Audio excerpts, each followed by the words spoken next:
the box? Hey, what's in the box? So Tim, there's something in the box. There is. I'm just going to open it up and see if I can figure out what it is. Can we give you a guess? You want to try to guess what's in the box? You just want to open it? I can try and, yeah, I can take one stab. 1962 Cuban Missile Crisis. Oh. This would have been very important had the Russians nuked us. All across the country, there were people making sure this item worked. Iodine pills. Well, close, but no. I'll give you 50% credit for being in the neighborhood. What if I just guess it right out? Then I'll buy you a Dublin Dr. Pepper. Geiger counter. I'll find out. Did it, kid? Did he did it? It's a Geiger counter. Look at this. How awesome is that? Wow. Where did you get a Geiger counter? Oh, you need this for your so for what we you do. used to. So this is a vintage 1960, 1962 radiation detector. This is great.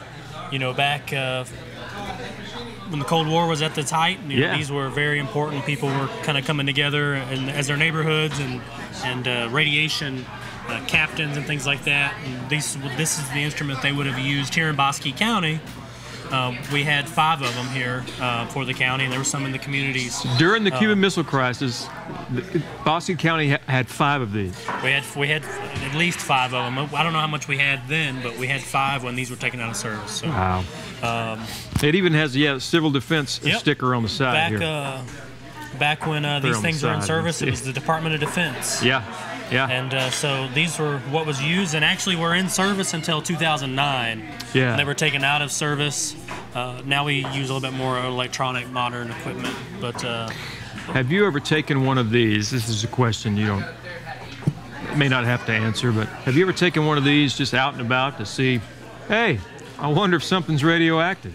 I have never taken one of these old ones out, but I have been to a training class out in Mercury, Nevada at the Nevada National Security Site. Sure. Where I have trained in a real live radioactive training environment. So we use modern Geiger counters, if you will, or radiation detecting equipment. It was actually the training site I went to is actually where they did the Apple II testing, which you may have seen on TV where they drop the bomb and you see the house get blown apart. Yeah, yeah. That physical site's where we trained on equipment just like this, but newer, in defense of our homeland here in Bosque County and across the country. You know, not so much concerned about the Russians as much as, you know, we've got radioactive sources that are used for commercial purposes and medicine and things like that. So we have to be prepared for accidents and incidents that involve those. I'm from Tennessee, and I lived about 6 miles from a major landfill. We call it Mount Trashmore because it literally is. The normal elevation of where I was is only about 570 feet above sea level. Right. And right down the road, Mount Trashmore, after 20 years, is at about, I think it's right at 1,400 feet. Wow. It's a big. Right. And up 2 years ago, there were concerns about what's in there. Yeah, what is in there? And sure enough, it registered on a Geiger counter within passable specs. Well, there's radiation out there. But it was a lot of medical stuff was being brought from Nashville.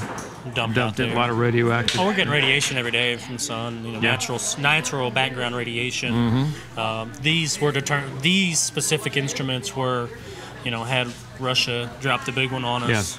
If this thing starts going off, you got some pretty big problems. Right, right. And so they're really cool pieces of history. This is really good. That fit in the box. And Tim, do you have any on your most excellent guess? Yeah, well, I took a stab. It's either iodine pills or Geiger counter. Do you have any other cool stuff you can bring sometime in the future? Yeah, we've got some cool stuff laying around the office.